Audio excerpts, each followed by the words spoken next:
Puji Tuhan, selamat pagi semuanya. Puji Tuhan, dalam penghujung tahun ini kita boleh sama-sama masih berkumpul. Kami masih boleh melayani Tuhan. Sebelum kita mulai ibadah kita pada pagi hari ini, mari semuanya kita bersatu dalam doa. Haleluya Yesus, haleluya. Tuhan Yesus adalah Bapa kami Allah yang bertata di dalam kerajaan surga. Kalau pada pagi hari ini Tuhan kami ada sebagai kami itu atas kasih-Mu Tuhan, atas anugerah-Mu yang Kau berikan kepada kami ya Bapa. Di ujung tahun ini Tuhan Kau melihara kami Tuhan, Engkau memberkati kehidupan kami. Kami mengucap syukur dan berterima kasih Tuhan. Sebelum kami memulai ibadah kami ya Bapa, terlebih dahulu ampunkanlah kesalahan dan dosa kami ya Bapa, supaya kami layak ya Bapa menyembah Engkau, supaya kami layak meninggikan nama-Mu ya Bapa yang kudus. Bapa, urapilah kami dengan tangan kasih-Mu ya Bapa, urapilah kami dengan kuasa dan Roh Kudus-Mu ya Bapa. Tuhan Yesus, pada pagi hari ini, pada pagi hari ini kami mengucap syukur dan berterima kasih kepada-Mu Tuhan. Engkau begitu besar Tuhan, Kau begitu ajaib dalam kehidupan kami Tuhan. Urapilah kami, urapilah pemain musik, baik itu WL, singer, pemain musik, hamba-hamba-Mu yang menyampaikan firman-Mu. Engkau urapi dengan tangan kasih-Mu Tuhan. Tapi kuasa iblis tidak tinggal diam ya Bapa. Untuk itu kami akan bersatu hati. Kami thanking di dalam nama Tuhan Yesus. Hanya kuasa-Mu Tuhan yang mengurapi kami, hanya kuasa Roh Kudus yang mengurapi kami. Tuhan, Kau melihat ya Bapa, banyak bangku yang masih kosong ya Bapa.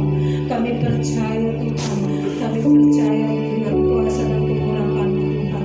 Engkau pimpin langkah ya Bapa anak-anak-Mu yang beribadah ya Bapa, tiba dengan selamat ya Bapa, tidak Tuhan sebab apapun. Kami percaya Tuhan, Engkau hadir dalam ibadah hari ini ya Bapa. Terima kasih Bapa, terima kasih. Kami akan memulai ibadah kami dari awal hingga akhirnya di dalam nama Tuhan Yesus Allah yang kami sembah. Haleluya, amin. Haleluya. Terima kasih Tuhan, terima kasih Tuhan. Terima kasih Yesus, haleluya, haleluya Yesus. Kasih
sepanjang hari ku beri penghormatan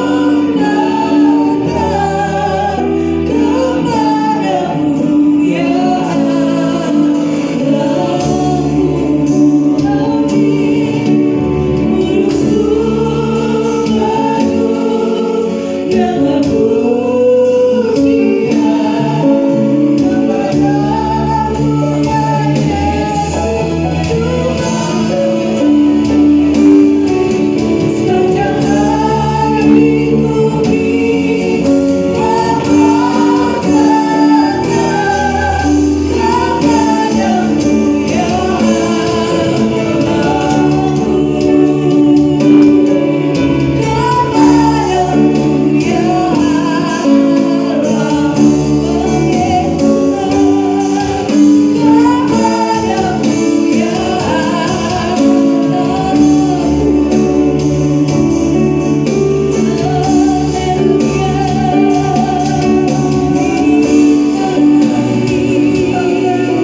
Sampai kalau Tuhan mereka di tempat ini dengan keadaan selamat Tuhan, tidak kekurangan suatu apapun ya Tuhan.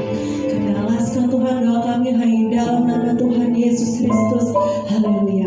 Amin. Puji Tuhan. Semuanya ada sukacita, amin. Oke, belum semua itu. Semuanya ada sukacita, amin. Kami boleh beri salam kanan kiri depan belakangnya. Katakan Tuhan Yesus raya. Haleluya.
menjadi dupa yang harum di hadapan-Mu Tuhan Yesus. Tuhan, jika sebentar lagi kami akan mendengarkan sebagian dari sabda-Mu, urapilah hamba-Mu ya Bapa yang menyampaikan firman-Mu ya Bapa. Sebelum kami mendengarkan sebagian dari sabda-Mu Tuhan, kami akan menjalankan Tuhan kolektor yang pertama. Biarlah tangan-tangan memberi yang Engkau berkati, yang belum bisa memberi juga Engkau berkati Tuhan. Biarlah menjadi pekerjaan pelebaran pekerja di tempat ini. Terima kasih Bapa, di dalam nama Tuhan Yesus Allah yang kami sembah. Haleluya. Amin. Jemaat boleh bersama untuk duduk. Tugas kolektor boleh diadakan.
Puji Tuhan. Haleluya.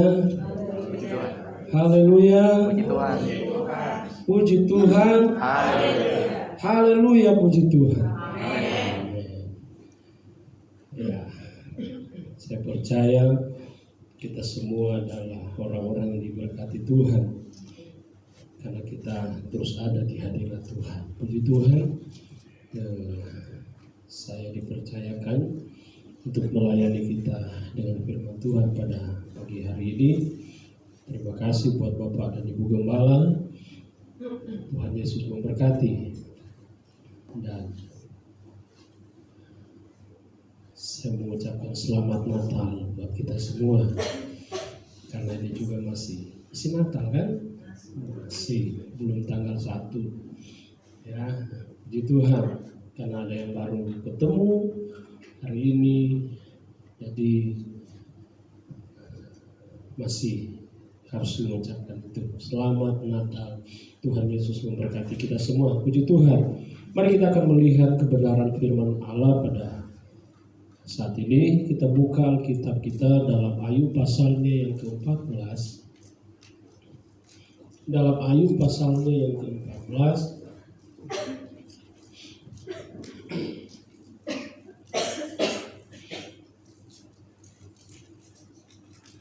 Tuhan, mari kita sama-sama bangkit berdiri, kita akan bacakan bersama-sama Ayub pasal 14 ayat 1 dan ayatnya yang kedua. Kita akan baca bersama-sama dua ayat ini. 1, 2, 3. Manusia yang lahir dari perempuan singkat umurnya dan penuh kegelisahan. Seperti bunga ia berkembang melayang-layang. Seperti bayang-bayang ia hilang lenyap dan tidak dapat tertahan. Amin. Puji Tuhan, silakan duduk.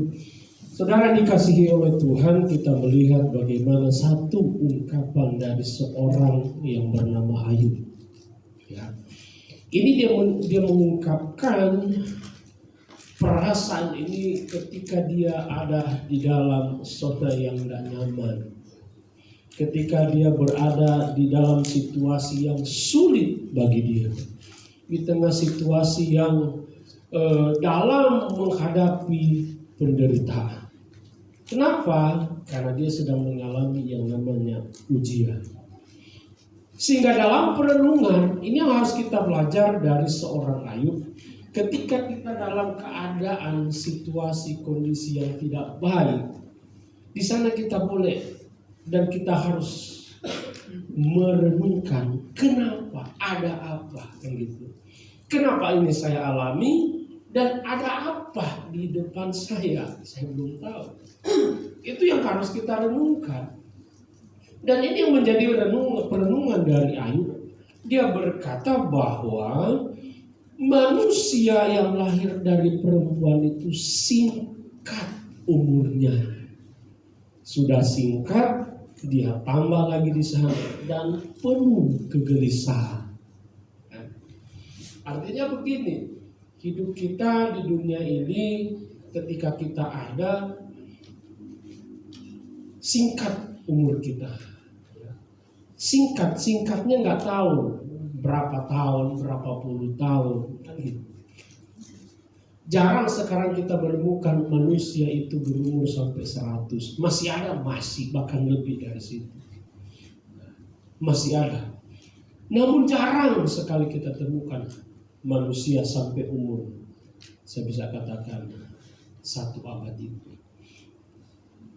Singkat umur kita, singkat hidup kita, dan penuh dengan kegelisahan. Apa yang membuat kita gelisah? Keadaan dunia, kan? Keadaan di depan kita. Ya. Mungkin kita berkata, aduh tahun depan ini, tahun 2025 ini sebentar lagi, tinggal berapa hari. Bagaimana nanti? Tinggal 29, 30, 31. Tinggal 3 hari, 2 hari lah. Kita akan masuk di tahun yang baru. Manusia gelisah. Bahkan banyak yang berkata, aduh bagaimana nanti. Sudah di tahun 2024 banyak masalah, banyak tantangan, ekonomi begini, sulit. Bagaimana nanti di tahun 2025? Itulah manusia. Ayub katakan. Itulah proses hidup manusia. Itu tidak bisa kita pungkiri. Dan itu ada dalam hidup kita. Jadi kalau kita memikirkan hal-hal seperti itu, wajar. Kegelisahan itu ada. Artinya Alkitab memakai juga itu kekhawatiran. Ada. Boleh khawatir, boleh. Tapi Matius bilang jangan khawatir dengan berlebihan. Karena kekhawatiran yang berlebihan itu tidak akan menambah iman atau sehasta perjalanan hidup kita. Karena nantinya ketika kita terus khawatir, gelisah, itu akan menghimpit hidup kita. Itu kata Alkitab. Dia akan menghimpit hidup kita sehingga kita tidak bertumbuh. Itu yang dikatakan, diumpamakan sebagai orang penabur. Menabur di tanah yang berbatu-batu, semak, duri, dan di tanah yang baik. Dia dengar firman. Orang yang menabur di tanah yang berbatu-batu. Namun ketika dia dengar, dia pulang, dia khawatir lagi. Ya, sehingga apa yang dia tanam tidak bertumbuh. Orang yang mendengar seperti yang diumpamakan, seperti di tengah semak. Itu orang yang mendengar, masuk, bertumbuh, namun sebentar mati karena kekhawatiran. Itulah manusia. Inilah yang digambarkan, yang dikatakan oleh Ayub. Bahkan dalam ayatnya yang kedua itu lebih, dia katakan bahwa seperti bunga ia berkembang, kita berkembang. Lalu layu seperti bayang-bayang ia hilang lenyap dan tidak dapat bertahan. Itulah hidup manusia. Artinya Ayub menyampaikan bahwa apa yang harus kita banggakan dalam hidup kita, gitu. Melihat dari kisah Ayub ini, jelas dikatakan dalam pasal yang pertama dalam Ayub, dia adalah orang yang paling saleh pada zaman itu. Bahkan orang paling kaya dia juga termasuk di sana. Namun ternyata itu dia katakan di dalam ayat ini pasal 14 itu hanya bayang-bayang. Sebentar kelihatan, sebentar lenyap. Indah seperti bunga kita pandang, namun cuma sebentar dia bertahan, habis itu lain. Itulah digambarkan kehidupan kita manusia. Sehingga dalam Mazmur pasalnya yang ke-90 ayatnya yang ke-10, di sana dikatakan, Mazmur pasalnya yang ke-90 ayatnya yang ke-10, masa hidup kami 70 tahun dan jika kami kuat 80 tahun. Dan kebanggaannya adalah kesukaran dan penderitaan sebab berlalunya buru-buru dan kami melayang lenyap. Ayat yang ke-12, ajarlah kami menghitung hari-hari kami sedemikian hingga kami beroleh hati yang bijaksana.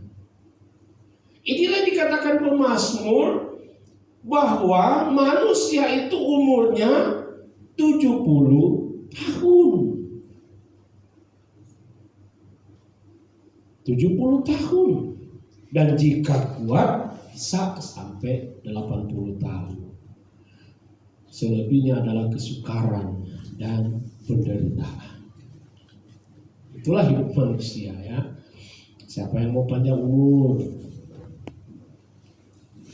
Siapa yang mau panjang umur? Semua mau lah. Siapa yang mau pendek? Enggak mau. Tapi panjang umur jangan cuma minta panjang umur. Alkitab berkata harus sejahtera juga. Jangan panjang umur masuk 70 sakit-sakitan. Menderita kita. Ya. Tetapi kalau kita masuk sampai 80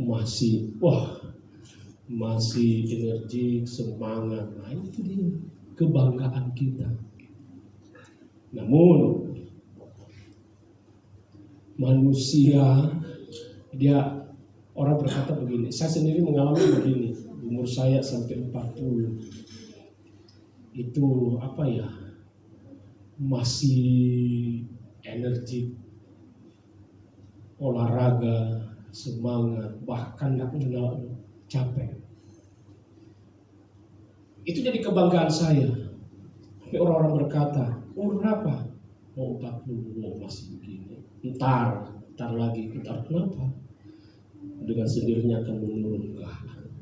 Ya ternyata begitu. Mulai menurun kan gitu. Angkat barbel 120 turun 100 aja sudah gak kuat. Dan saya alami, ternyata seperti itu.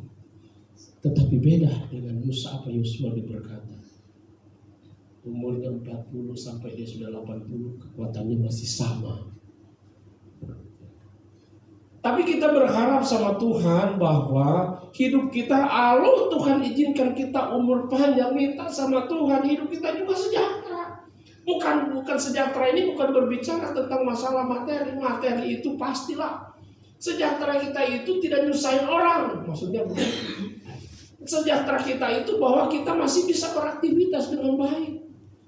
Masih bisa menikmati hari-hari kita.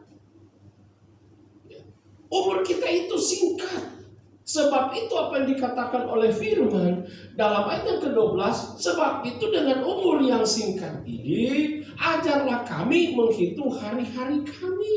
Sedemikian. Ajarlah hidup kami. Hari ini apa yang saya mau lakukan. Besok apa yang saya mau kerjakan. Menjadi manusia-manusia yang bijaksana.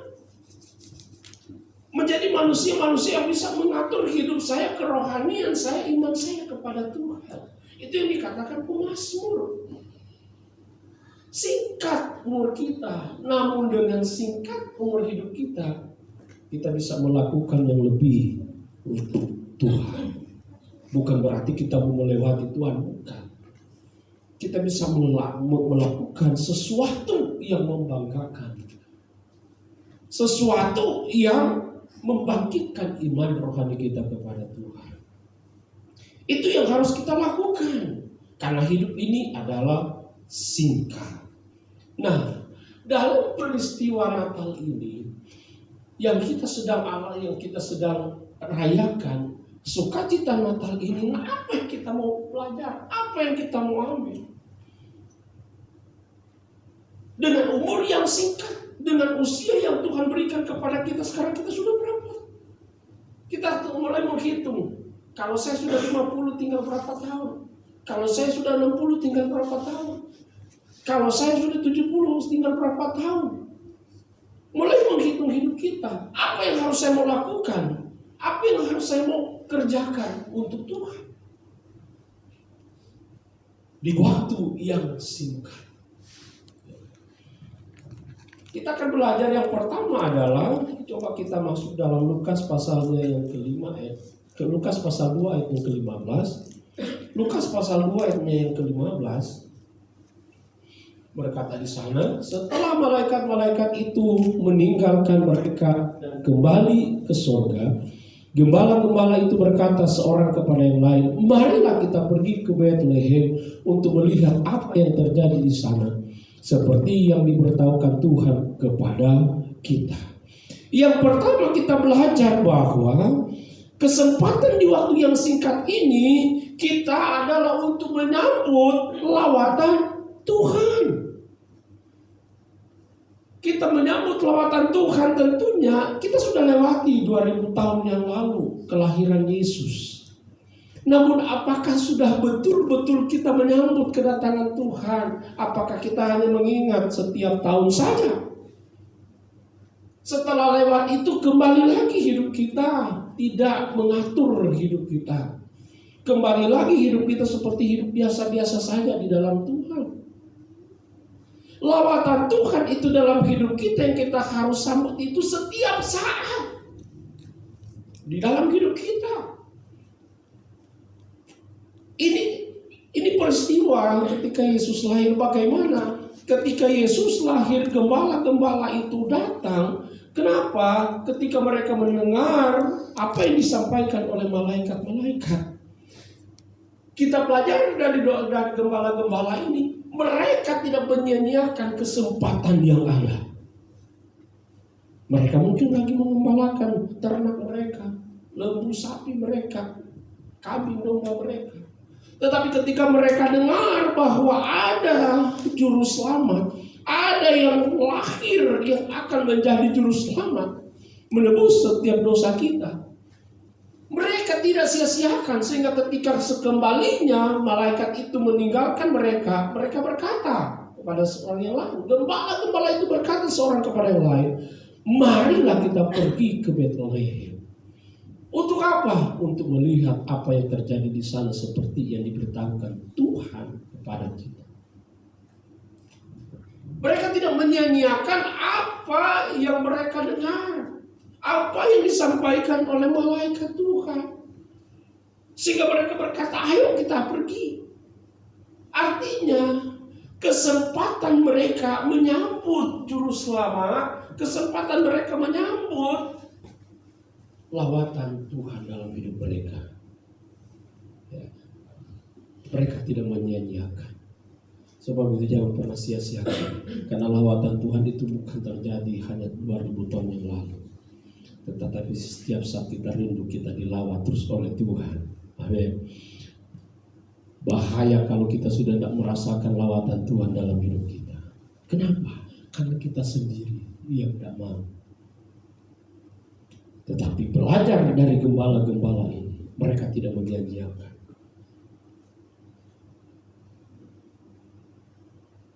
Nah, sebagai orang yang percaya, kita sudah ditebus. Terus biarlah hidup kita berkata, Tuhan lawat terus hidup kita. Saya kalau berdosa terus sampaikan kepada Tuhan terus, Tuhan saya butuh terus lawatanmu dalam hidup. Artinya lawatan itu berbicara tentang kehadiran kuasa Tuhan dalam hidup kita. Kalau sudah tidak ada kuasa Tuhan yang ada dalam hidup kita, kembali kita melihat seperti Ayub berkata, jangan-jangan oleh karena persoalan ujian kita sudah mulai jauh. Seperti perkataan dari istrinya Ayub, udah tinggal alamu, kutukilah, bahkan dia berkata alamu. Kenapa? Karena persoalan kami itu begitu berat, karena ujianmu begitu berat. Oleh karena masalah. Tetapi Ayub tidak. Dia tahu hidup yang singkat ini. Dia tahu hidup yang singkat ini dia harus pergunakan dengan baik. Dia terus minta kekuatan Tuhan, lawatan Tuhan dalam hidupnya. Demikian juga dalam hidup kita. Jangan sia-siakan. Kita tidak tahu umur kita sampai berapa. Bahkan kita tidak tahu Yesus datang kembali itu kapan. Tidak ada satupun manusia. Namun Alkitab berkata, hendaklah kita berjaga-jaga. Yang kedua, di hidup kita yang singkat ini apa yang harus kita lakukan? Dalam Lukas pasal 1 ayat yang ke-38 berkata di sana, Lukas pasal 1 ayatnya yang ke-38, kata Maria, sesungguhnya aku ini adalah hamba Tuhan, jadilah padaku menurut perkataanmu itu. Lalu malaikat itu meninggalkan dia.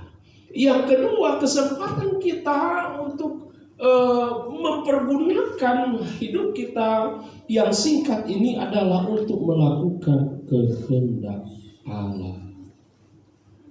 Maria tidak gampang dia mau terima kehendak Tuhan dalam hidupnya. Maria tidak gampang. Kenapa? Dia belum bersuami, ya, tetapi sudah hamil. Ini yang berat. Itu sudah hamil. Belum mempunyai suami yang sah. Yusuf masih berbicara tunangan dia. Belum ada pernikahan di sana. Namun ketika disampaikan Maria sedang mengandung, kaget pastinya. Wah, Maria sempat menolak, gak mau. Dia tahu resikonya. Tradisi orang Yahudi ketahuan seperti itu, hamil di luar nikah, hukumannya mati. Dirajam dengan batu. Kenapa? Belum waktunya, tapi sudah mengandung. Itu yang sudah Maria pikirkan. Sampai dia berkata kepada malaikat, tidak mungkin, saya belum bersuami, bagaimana mungkin saya bisa mengandung?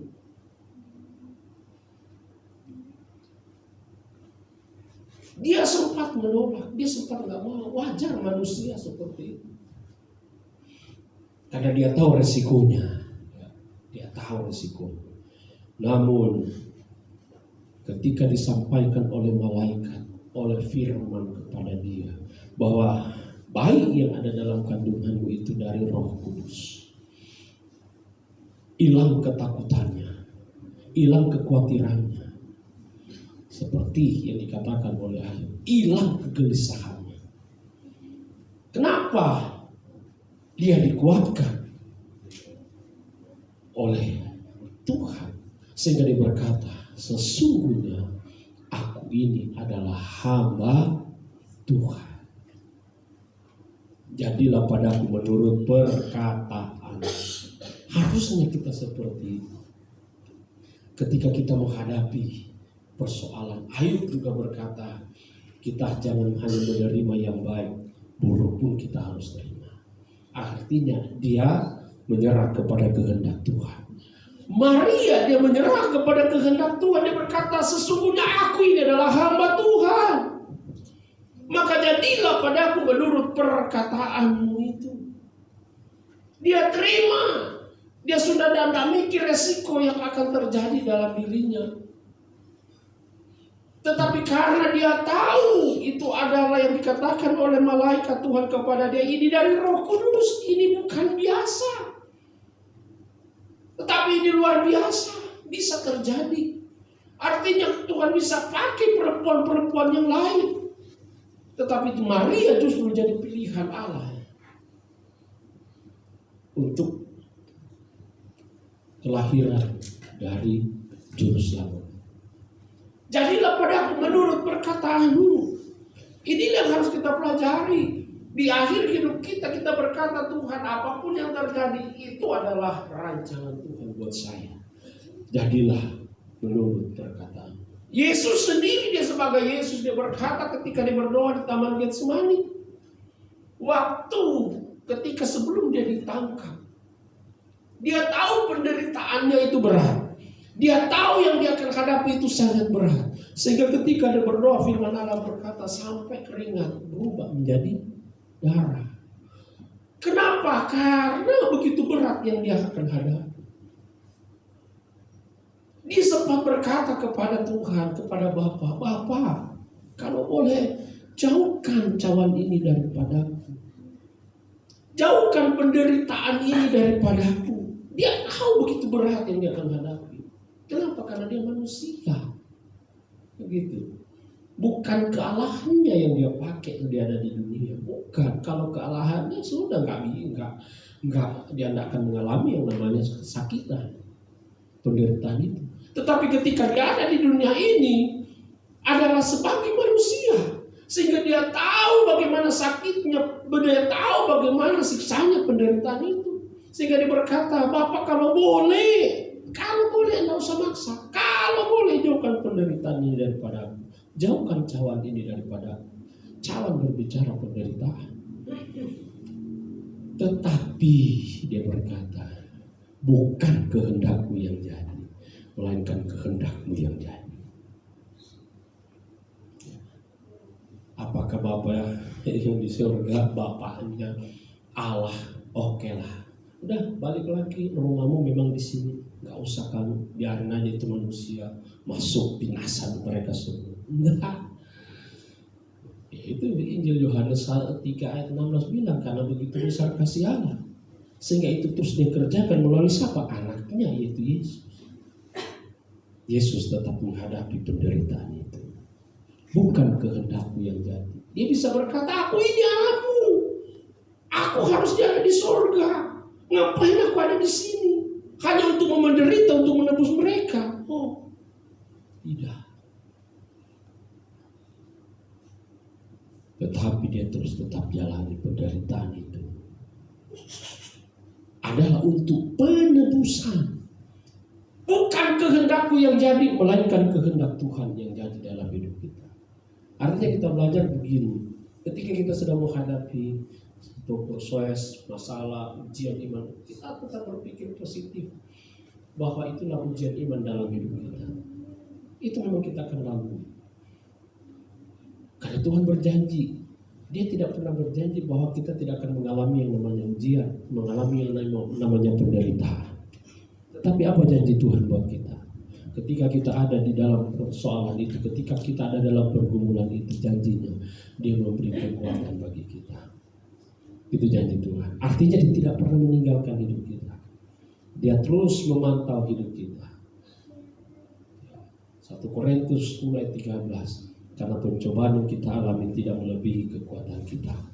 Ketika manusia yang terbatas ini, manusia yang lemah ini menghadapi persoalan, Tuhan tahu sampai di mana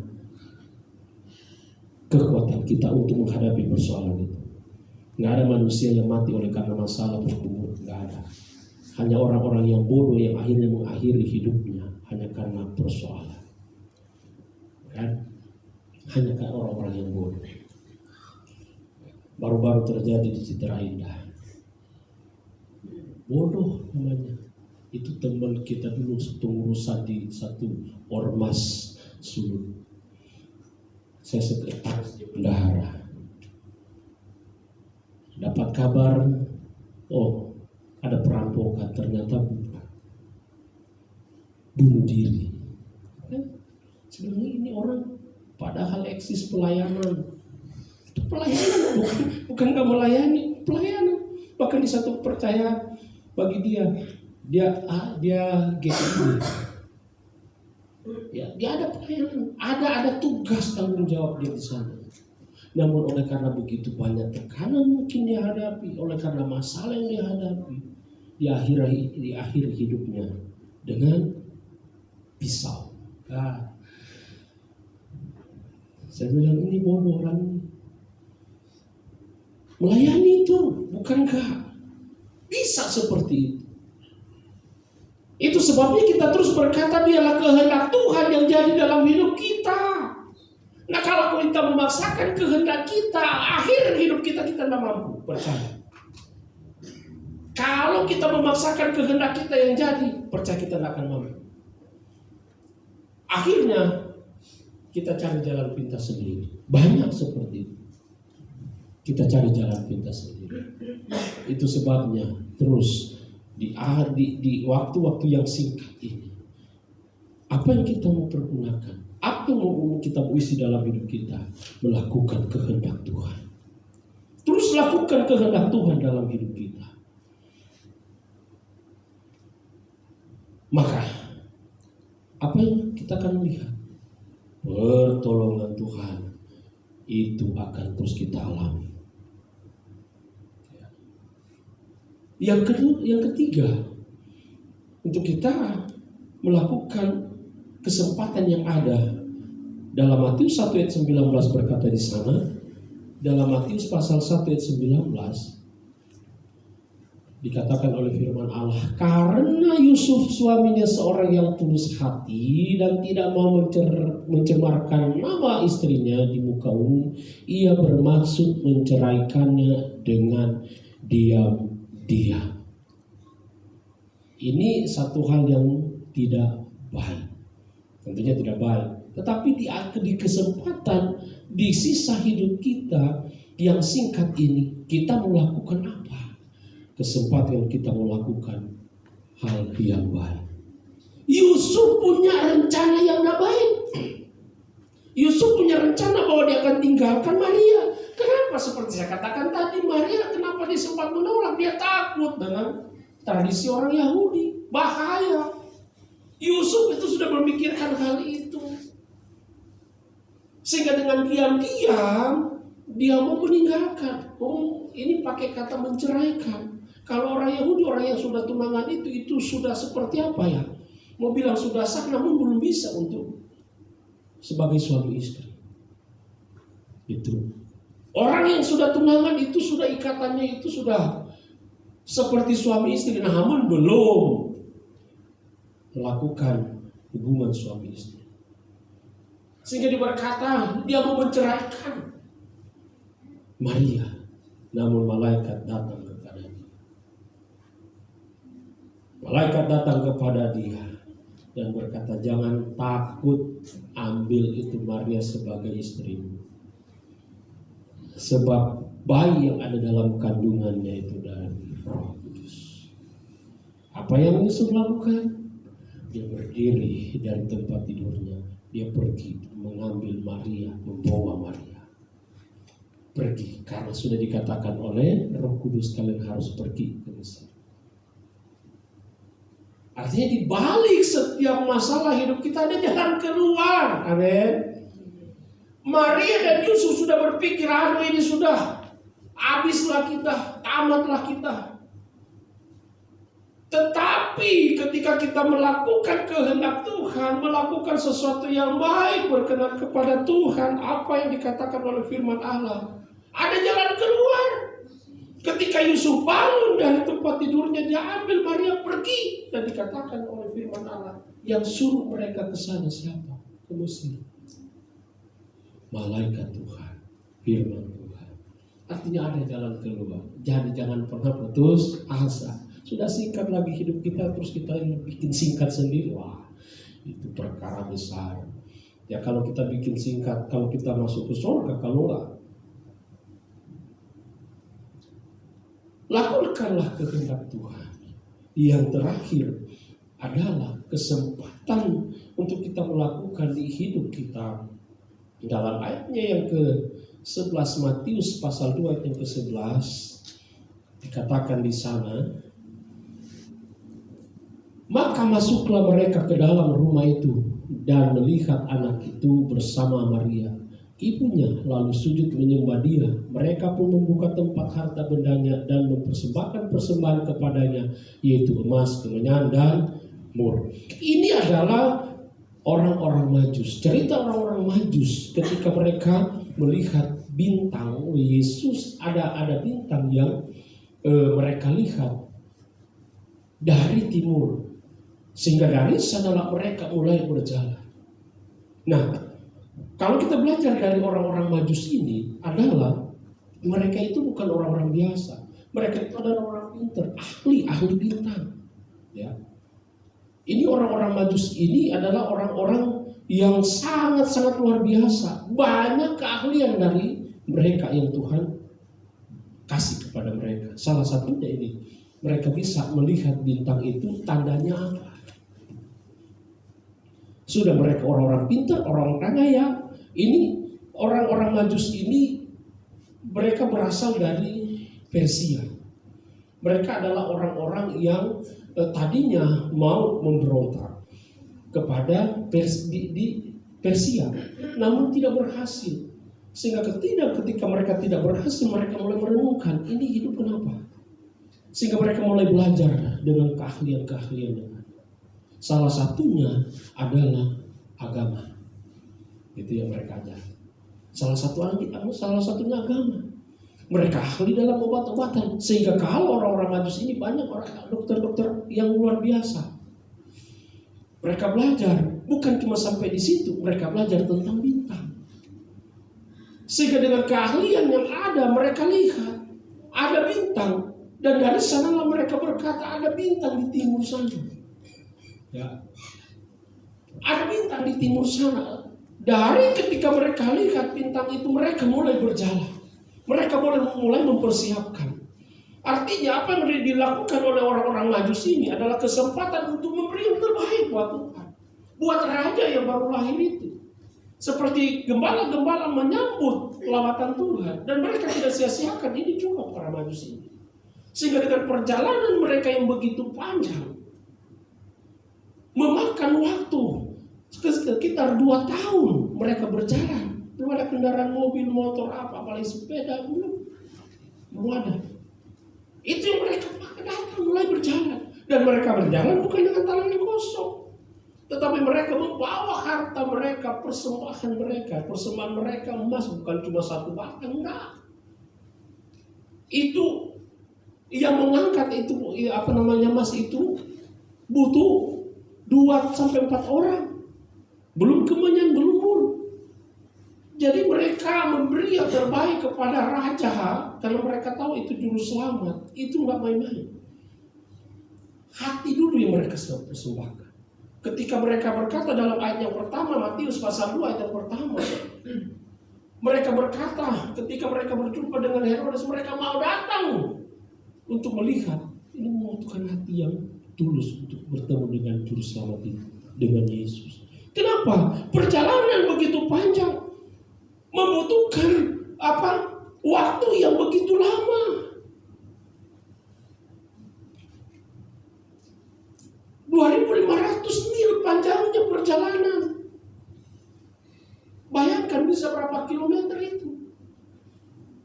4.000 sampai 5.000 kilometer. Mereka harus jalan kaki. Itu bisa sampai dari sini ke mana itu? Kalau 5.000 kilometer jalan kaki. Sehingga kenapa mereka berkata 2 tahun perjalanan? Merujuk kepada perkataan dari Herodes. Kenapa? Ketika mereka berjumpa dengan Herodes, mereka akan pergi melihat raja yang baru lahir. Herodes marah. Kenapa? Dia merasa dia disaingi. Mana raja? Nggak ada raja selain dia. Tetapi dengan akal bulusnya Herodes, coba kalian cari, setelah dapat beritahukan kepada saya. Saya akan datang menyembah dia. Padahal ketika kalau orang Majus ini datang, memberitahukan dia ada di sana, dia akan pergi untuk membunuh raja itu. Tetapi dia tidak pikir kalau orang-orang Majus itu adalah orang-orang pintar. Sehingga ketika Herodes menunggu dia tidak datang, dia berkata kepada pengawal-pengawalnya, seluruh anak-anak yang berumur 2 tahun itu harus dimusnahkan. Karena dia sudah menghitung perjalanan mereka dari Persia sampai kepada Yesus itu sudah memakan waktu 2 tahun. Dan benar seperti yang dikatakan dalam ayat 11. Ketika mereka datang menjumpai Yesus, bertemu dengan Yesus, bukan lagi ada di kandang sebagai bayi yang baru lahir. Tetapi dikatakan mereka menjumpai Yesus. Anak itu bukan bayi lagi. Mereka melihat anak itu bersama Maria ibunya. Di mana? Di rumah, bukan di kandang. Di kandang itu adalah waktu dia lahir. Yang datang siapa? Gembala-gembala. Tetapi ketika ada di rumah, yang datang siapa? Yaitu orang-orang Majus. Bukan lagi baik dikatakan melihat anak itu. Jadi perhitungannya 2 tahun berumur anak itu. Apa yang mereka kasih kepada anak itu? Ketika mereka melihat, mereka sujud menyembah anak itu, yaitu Yesus. Sekali lagi orang-orang Majus ini bukan orang-orang yang biasa. Ketika mereka menyembah Yesus, mereka mempersembahkan persembahan mereka, emas, kemenyan, dan mur. Berbicara tentang emas iman yang murni, berbicara tentang mur, berbicara tentang kemenyan, berbicara tentang penyembahan yang berbau harum di hadapan Tuhan. Sedangkan berbicara tentang mur adalah berbicara tentang penderitaan. Mereka melakukan perjalanan selama 2 tahun untuk berjumpa dengan Yesus. Yang saya mau katakan, yang saya mau bertanya, sudah berapa tahun kita cari Yesus? Sudahkah kita menemukan dalam hidup kita? Atau kita sudah temukan, kita biarkan lagi oleh karena ketidaktaatan kita. Orang-orang Majus rela menderita melakukan perjalanan, namun mereka tidak lihat itu sebagai penderitaan. Namun sukacita mereka adalah mereka rindu untuk berjumpa terus dengan Yesus. Jadi di waktu kita yang singkat ini, pergunakanlah waktu yang ada. Hidup yang singkat, umur yang singkat ini pergunakan untuk terus menerima lawatan Tuhan. Minta terus lawatan Tuhan. Yang kedua, minta terus, biarlah kita terus melakukan kehendak Tuhan. Yang ketiga, apa yang kita lakukan? Lakukanlah segala sesuatu yang berkenan kepada Tuhan. Dan yang keempat, memberi yang terbaik. Bukan dilihat dari harta apa yang kita, itu nomor 2. Ini dulu hati kita. Karena orang Majus memberikan dulu hati kepada Tuhan. 2 tahun lah kita aja jalan kaki ke depan itu sudah ngos-ngosan, capek. Ya, jalan 1 kilo aja kalau nggak pakai motor nggak mau. Gitu. Ini 2 tahun, waktu yang singkat. 2.500 mil panjangnya, sekitar 5.000 kilometer perjalanan. Mereka bisa jalan, bukan nggak bawa apa-apa, sambil bawa beban. Demikian juga kita ibaratkan hidup kita sedang memikul beban dalam hidup kita. Terus berjalan sampai ketemu dengan Yesus kita, juru selamat di sorga yang kekal. Jadi jangan pernah menyerah, terus jalani hidup kita di waktu yang singkat ini, karena tidak sia-sia firman Allah berkata, upah kita besar di sorga. Tuhan Yesus memberkati renungan firman Tuhan kita pada saat ini. Saya percaya biarlah di akhir tahun ini kita terus mau berkata, Tuhan pakai hidup saya jadi menurut kehendak Tuhan dalam hidup saya. Sama-sama kita bangkit berdiri, kita mau berdoa bersyukur untuk firman Tuhan yang kita sudah terima saat ini. Haleluya. Terima kasih Bapa di surga, Bapa yang baik. Berterima kasihlah oleh karena kebenaran-Mu, Engkau kembali ingatkan dalam hidup kami. Firman-Mu Engkau sudah sampaikan kepada kami. Waktu yang singkat, umur yang singkat ini, kami tidak sia-siakan itu dalam hidup kami, tetapi kami mau mengisinya sehingga iman rohani kami semakin kuat bertumbuh di dalam Engkau. Biarlah kehendak Tuhan yang terjadi dalam hidup kami. Kami mau terus melakukan apa yang Engkau mau dalam hidup kami. Berkati kami Tuhan, meteraikan firman-Mu dalam hidup kami, kuatkan kami Roh Kudus sehingga kami mampu berjalan mengakhiri tahun yang lama ini bersama dengan Tuhan, masuk di tahun yang baru bersama dengan Yesus. Kami mampu melakukan perkara-perkara yang ajaib. Terima kasih Tuhan, kami percaya Hamba-Mu sudah menyelesaikan, sudah berhenti berbicara, tapi Roh Kudus terus akan mengingat, mengajar, menegur hidup kami untuk terus kami hidup sesuai dengan kehendak Tuhan. Terima kasih Tuhan untuk firman-Mu. Kami kembalikan segala pujian, syukur, hormat, kemuliaan hanya bagi Tuhan. Dalam nama Tuhan Yesus Kristus kami terima firman-Mu. Haleluya. Amin. Tuhan silakan duduk, saya kembalikan kepada puji.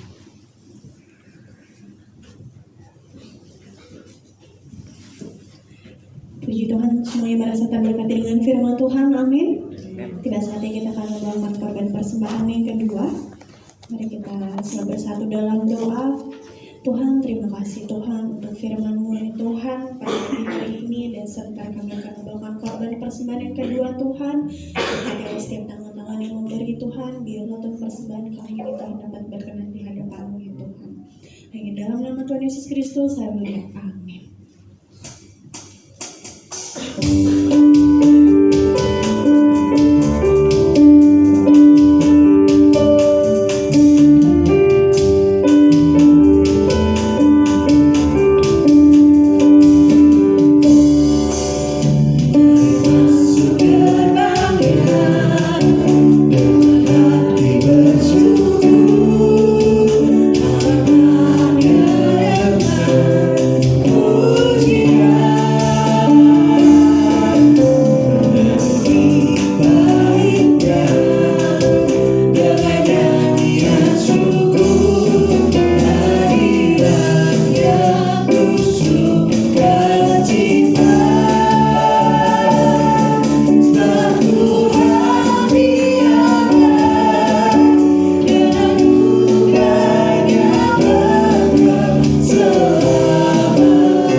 Dan terima kasih untuk yang bertugas pada pagi hari ini dari WL Singer, tim pemain musik, tim multimedia dan tim Asyar yang sudah sama-sama kita melayani Tuhan, dan segenap jemaat yang telah hadir pada pagi hari ini di tempat ini, sama-sama kita juga melayani Tuhan. Dan untuk selanjutnya kita akan mendengarkan untuk beberapa pengumuman. Pengumuman kegiatan sepanjang minggu ini Jemaat GPDI Kota Wisata. Hari Senin, ada doa dan puasa mingguan. Untuk komsel dan ibadah gabungan WSP, juga Peprip, akan diaktifkan kembali di awal tahun 2025, minggu kedua. Hari Sabtu, ada doa pagi via Zoom. Minggu depan, jadwal ibadah normal seperti biasa. Dan diingatkan kembali, seluruh jemaat GPDI Kota Wisata wajib membaca Alkitab setiap hari. Dan jangan lupa untuk terus saling mengingatkan dalam keluarga supaya terus membaca Alkitab setiap harinya. Jikalau ada yang akan memberikan persembahan persepuluhan, dapat ditransfer ke nomor rekening yang tertera di bawah ini. Setelah itu dapat menginformasikan kepada Ibu Gembala untuk didoakan. Bagi setiap jemaat yang ingin menjadi jemaat tetap GPDI Kota Wisata, dapat menghubungi Ibu Gembala atau Sekretariat Gereja.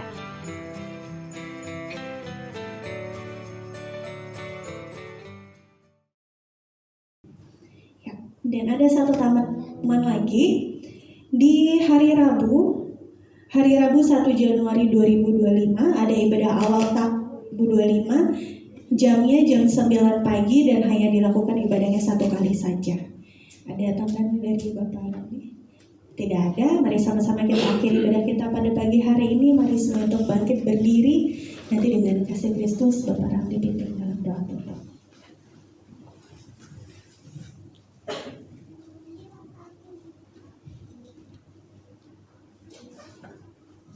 Kepala kita berdoa. Terima kasih Bapa di surga, di akhir ibadah kami saat ini, kami percaya kami semua sudah diberkati oleh Tuhan. Kami semua sudah dilawat oleh Tuhan. Dan teruslah kami bersemangat lebih lagi di dalam kami mengirim melayani Engkau. Sebab itu Tuhan mampukan kami, kuatkan kami, sehingga kami mampu mengakhiri tahun yang lama ini bersama dengan Tuhan. Dan kami percaya berkat Tuhan di tahun yang baru terus menjadi bagian hidup kami. Berkati setiap umat-umat-Mu yang ada, pergumulan mereka, apapun yang mereka sedang hadapi, kami percaya ada Tuhan, ada kuasa-Mu yang terus ada bersama dengan jemaat-Mu. Mereka bergumul dalam rumah tangga mereka, bergumul dalam usaha pekerjaan. Kami percaya Tuhan terus menopang hidup mereka. Ada jalan keluar terus yang Tuhan sudah sediakan bagi umat-umat-Mu, bagi orang yang percaya kepada Tuhan. Itu sebabnya berkati umat-umat-Mu, jemaat-Mu di tempat ini dalam nama Yesus. Usaha pekerjaan, rumah tangga, anak-anak dalam studi pendidikan diberkati oleh Tuhan. Terima kasih Tuhan Yesus, terima kasih. Kami berdoa juga kalau di antara umat-umat-Mu, jemaat-Mu yang saat ini sedang mengalami sakit dalam hidupnya, dalam tubuhnya. Dari tempat ini kami berdoa bersama, kami tolak segala sakit penyakit yang ada dalam tubuh umat-umat-Mu dalam nama Tuhan Yesus Kristus. Kuasa-Mu, darah-Mu berkuasa atas hidup kami. Demikian juga kami berdoa untuk Bapak dan Ibu Gembala sekeluarga yang tidak ada bersama dengan kami saat ini. Dimanapun mereka berada saat ini, doa kami Tuhan terus menyertai, memimpin hidup mereka. Sehingga Tuhan mereka tetap ada dalam pemeliharaan, terlebih terus jadi terang, jadi berkat-Mu, jadi saksi-Mu. Terima kasih Tuhan, demikian juga umat-umat-Mu yang saat ini tidak hadir. Mungkin saat ini mereka sedang berlibur bersama dengan keluarga. Ingatkan terus mereka sehingga terus tetap mereka mencari Engkau. Itu sebabnya berkati dan lindungi mereka dimanapun mereka berada. Kami tahu dan kami percaya Allah Immanuel menyertai kami umat-umat-Mu. Terima kasih Tuhan. Terima kasih Tuhan Yesus. Kami bersyukur untuk ibadah kami pada saat ini. Dan kami sebelum mengakhiri kami berdoa, setiap perjalanan kami pulang, Tuhan yang memimpin, Tuhan yang menyertai, bahkan segala aktivitas kami di sepanjang hari ini, penyertaan Tuhan sempurna bagi kami. Kami akan menikmati berkat-berkat Tuhan yang indah dan luar biasa dalam hidup kami. Kami bersyukur dan kami akan akhiri ibadah kami. Kami menerima berkat daripada-Mu. Angkat kedua belah tangan-Mu, kita terima berkat dari Tuhan. Dan akhirnya kekasih-kekasih Kristus, terima dan bawalah pulang berkat daripada Allah Bapa, cinta kasih sayang daripada Tuhan kita Yesus Kristus, penghiburan, persekutuan, damai sejahtera yang dikerjakan oleh kuat kuasa Roh Kudus akan terus tetap tinggal menyertai kita sekalian mulai saat ini sampai Maranatha. Tuhan Yesus datang kembali menjemput kita semua. Naikkan pujian ini, kami memuji kebesaran.